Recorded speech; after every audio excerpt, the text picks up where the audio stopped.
Bismillahirrahmanirrahim. Assalamualaikum warahmatullahi wabarakatuh.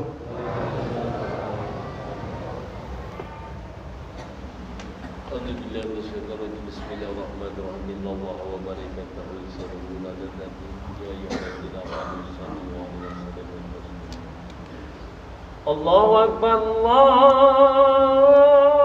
Akbar, Allah. Allahu Akbar,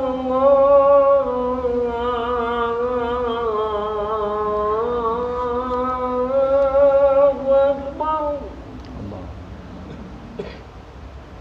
Asyhadu an la ilaha illallah.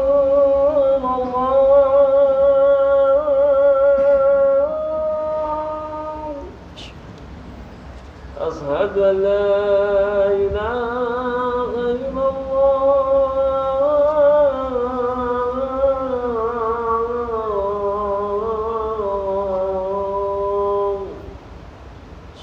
Asyhadu anna Muhammadar Rasulullah.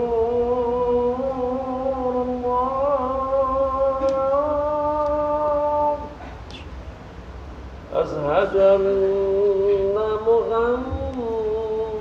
Rasulullah.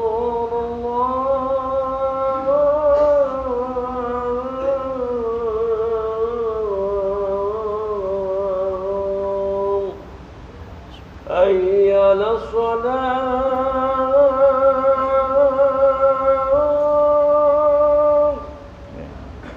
Hayya 'alas shalah.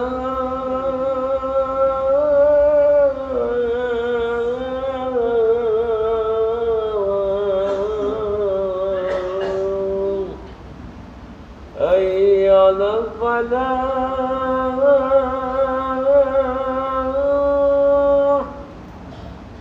Hayya 'alal falah.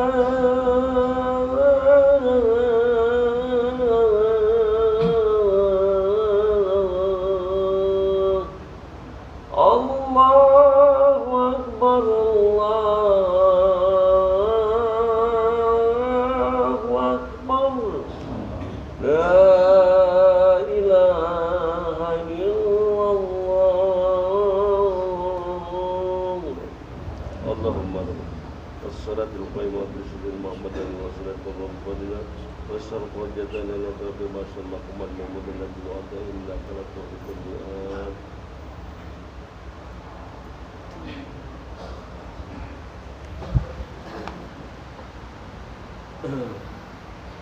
Innal hamdalillah nahmaduhu wa nasta'inuhu wa nastaghfiruh wa na'udzu billahi min syururi anfusina wa min sayyiati a'malina. May yahdihillahu fala mudhillalah wa may yudlil fala hadiyalah. Asyhadu an la ilaha illallah wahdahu la syarikalah wa asyhadu anna Muhammadan abduhu wa rasuluh. Allahumma salli wa sallim wa barik ala nabiyyina Muhammadin nabiyil karim wa ala alihi wa sahbihi wa man tabi'ahum bi ihsanin ila yaumiddin. Amma ba'd. Faya ayyuhal mu'minun, faya ayyuhal muslimun, ittaqullaha haqqa tuqatih wa la tamutunna illa wa antum muslimun. Wa qala Allah Ta'ala fi kitabihil karim, a'udzu billahi as-sami'il 'alim minasyaitonir rajim. Ya ayyuhalladzina amanu taqullaha haqqa tuqatih wa la tamutunna illa wa antum muslimun. Wa qala Rasulullah sallallahu alaihi wasallam, ittaqillaha haitsuma kunta wa atbi'is sayyi'atal hasanata tamhuha wa khaliqin nas bi khuluqin hasan. Shadaqallahul azim wa sadaqa Rasulullah sallallahu alaihi wasallam. Hadirin ma'asyiral muslimin, sidang Jumat yang senantiasa mengharap ridha dan ampunan Allah Subhanahu wa taala. Pada kesempatan hari ini marilah kita bersyukur atas karunia yang Allah berikan. Pada hari ini kita masih dapat memenuhi seruan Allah. Selain itu pula kita masih menjalankan perintah Allah, yaitu melaksanakan ibadah saum. untuk yang kesekian harinya.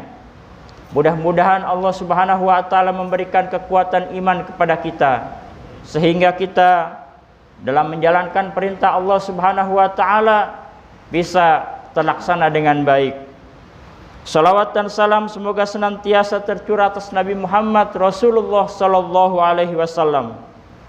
Semoga tercurah atas keluarganya, para sahabatnya, dan kepada para pengikutnya. Mudah-mudahan kita termasuk di dalam golongan umatnya hingga akhir zaman. Hadirin yang dimuliakan Allah Subhanahu wa taala, dalam kesempatan ini izinkanlah khatib yang dhaif menyampaikan wasiat khusus untuk diri pribadi dan keluarga dan umumnya kepada para jamaah sekalian. Marilah kita senantiasa meningkatkan kualitas iman dan takwa kita kepada Allah Subhanahu wa taala. Artinya, kita menjalankan perintah Allah dengan syariat yang benar dan meninggalkan segala apa yang dilarangnya, yang mudah-mudahan karakter ketakwaan itu akan menjadi milik kita, dan sehingga kita akan kembali kepada Allah Subhanahu wa taala menjadi makhluk atau golongan yang dimuliakan oleh Allah Subhanahu wa taala. Hadirin ma'asyiral muslimin rahimakumullah. Syariat puasa ini disyariatkan ketika pada 2 tahun setelah hijrah Rasulullah sallallahu alaihi wasallam ke Madinah. Pada waktu itu kaum Yahudi melaksanakan ibadah puasa yang dilaksanakan pada bulan Asyura atau kita kenal dengan Muharram. Rasulullah sallallahu alaihi wasallam bertanya apa yang mereka lakukan. Mereka berpuasa pada tanggal 10 Asyura. Karena lantaran mereka melaksanakan itu adalah atas kemenangan Nabi Musa alaihissalam daripada kejaran Fir'aun. Kemudian Rasulullah sallallahu alaihi wasallam menyampaikan, kalau hal yang sedemikian itu adalah kami yang lebih berhak atas Musa, dan kami lebih berhak untuk melaksanakan hal tersebut. Maka sebelum perintah puasa Ramadan, Rasulullah sallallahu alaihi wasallam memerintahkan mereka pada puasa pada bulan Asyura. Kemudian pada tahun kedua Hijriah, maka turunlah perintah untuk melaksanakan ibadah saum pada bulan Ramadan. Hadirin ma'asyiral muslimin rahimakumullah. Dalam kesempatan ini khatib akan menyampaikan titik berat ibadah puasa kepada kita sebagai individu umat Islam. Bahwa puasa menjadikan manusia seharusnya berakhlakul karimah. Yaitu puasa menjadikan pribadi kita mempunyai akhlak yang baik dan akhlak yang mulia. Menurut Imam Ghazali di dalam kitab Ihya al-Ulumuddin, bahwa beliau mendefinisikan atau mengkategorikan tingkatan orang yang berpuasa dengan 3 tingkatan. Yang pertama adalah puasa awam. Puasa level pertama ini disebut sebagai shaumul umum atau puasanya orang awam. Praktik puasa ini hanya sebatas menahan lapar dan haus serta hal lain yang membatalkan secara syariat. Mungkin kalau dikasih skor atau nilai, baru nilainya adalah good, belum very good, apalagi excellent atau yang the best. Kemudian puasa yang kedua adalah puasa khusus. Puasa level kedua ini disebut sebagai shaumul khusus atau puasanya orang-orang spesial. Nilainya very good. Mereka puasa lebih sekedar daripada menahan lapar dan haus. Kemudian hal-hal yang membatalkan puasa. Kemudian tapi juga puasanya menahan lisan, mata, pendengaran, tangan, kaki dan semua anggota badannya dari perbuatan maksiat.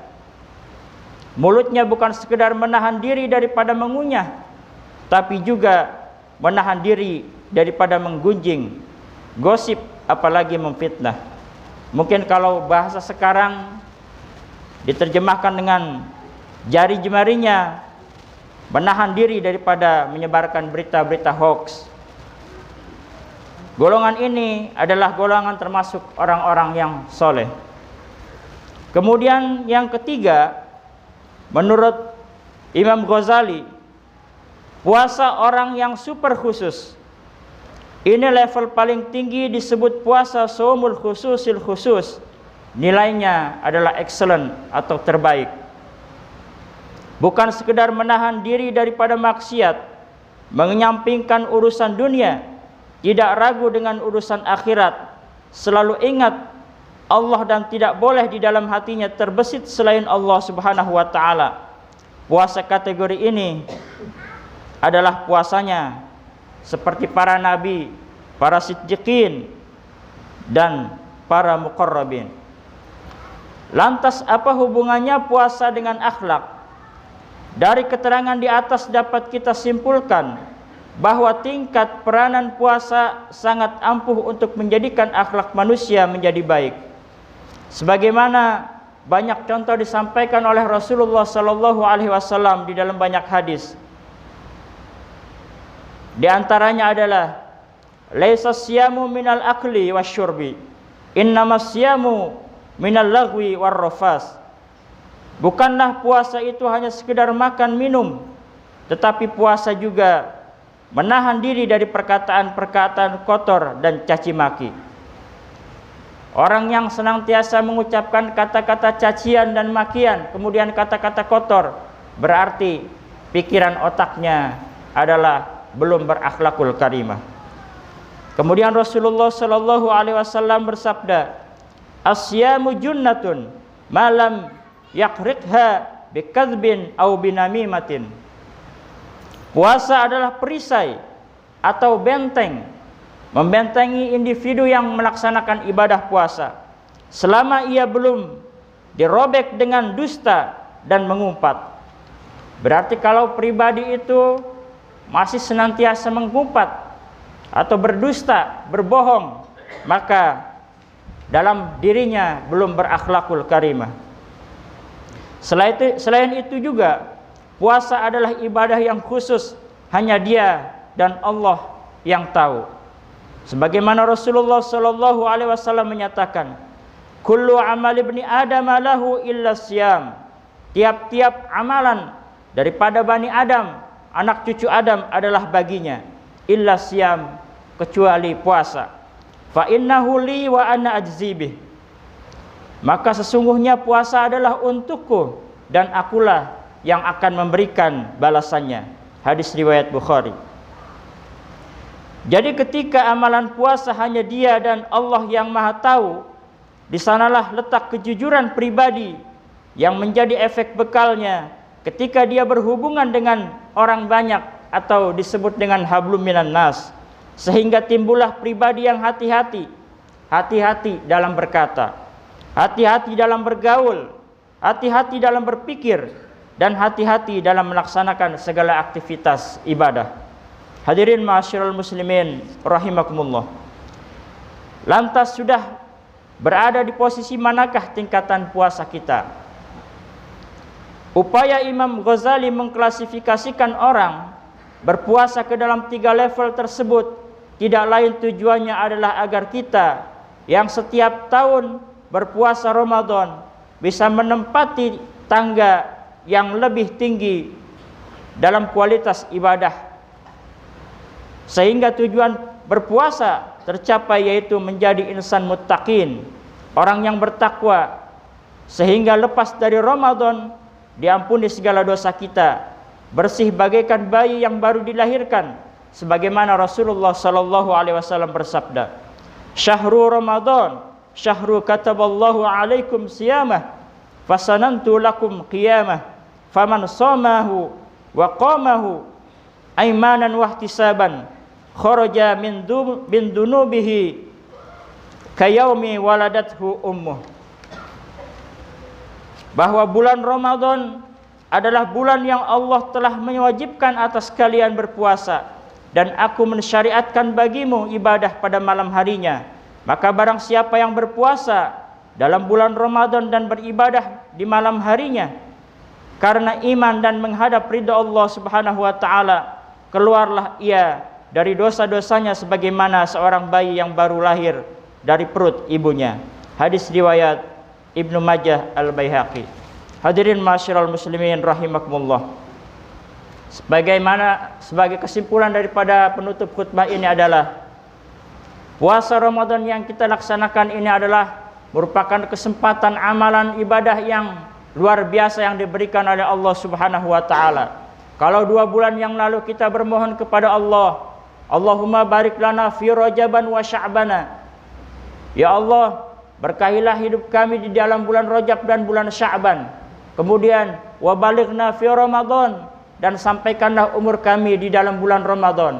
Sekarang umur kita sudah sampai kepada bulan Ramadan, maka usahakan dan upayakan agar kita bisa memaksimalkan ibadah kita di dalam bulan suci Ramadan yang Allah Subhanahu wa taala telah berikan kesempatan kepada kita. Mudah-mudahan Allah Subhanahu wa taala mengampuni segala dosa-dosa dan khilaf kita, dan mudah-mudahan Allah Subhanahu wa taala memberikan kekuatan kepada kita semua. Barakallahu li wa lakum bil ayati wa dzikril hakim. Fataqabbala minni wa minkum tilawatahu innahu huwas samiul alim. Aqulu qouli hadza wastaghfirullahal azim li wa lakum wa lisairil muslimina wal muslimat fastaghfiruhu innahu huwal ghafurur rahim.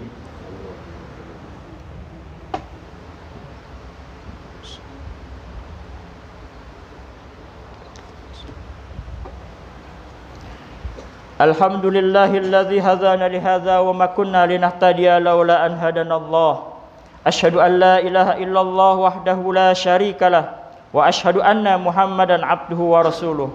Allahumma salli wa sallim ala Muhammadin wa ala alihi wa ashabihi ajma'in wa man tabi'ahum bi ihsanin ila yaumiddin.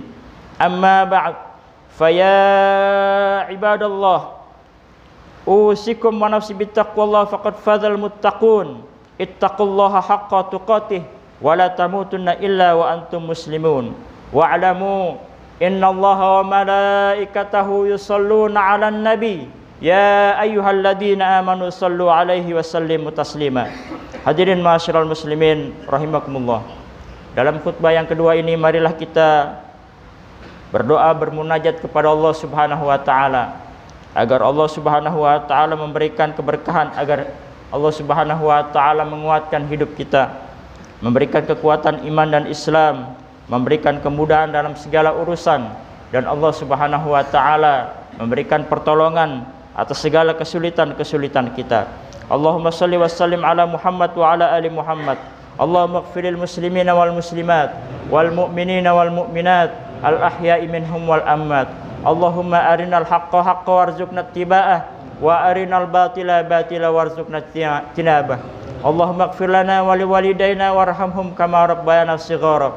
Allahumma rabbana taqabbal minna salatana wa siyamana wa qiyamana wa takhasyu'ana wa tadarru'ana wa ta'abbudana wa tamim taksirana ya Allah ya Allah ya arhamar rahimin. Rabbana amanna bima anzalta wa taba'na ar-rasula faktubna ma'asy syahidin. Rabbana atina fid dunya hasanah wa fil akhirati hasanah wa qina adzabannar. Wa sallallahu ala Muhammad wa ala alihi wa sahbihi wa sallam. Subhana rabbika rabbil izzati amma yasifun wa salamun alal mursalin walhamdulillahi rabbil alamin. Ibadallah, innallaha ya'muru bil adli wal ihsan wa ita'i dzil qurba wa yanha 'anil fahsya'i wal munkari wal baghi ya'idzukum la'allakum tadhakkarun. Fadhkurullaha yadhkurkum washkuruhu ala ni'amihi yazidkum wa la dzikrullahi akbar. Aqimis shalah.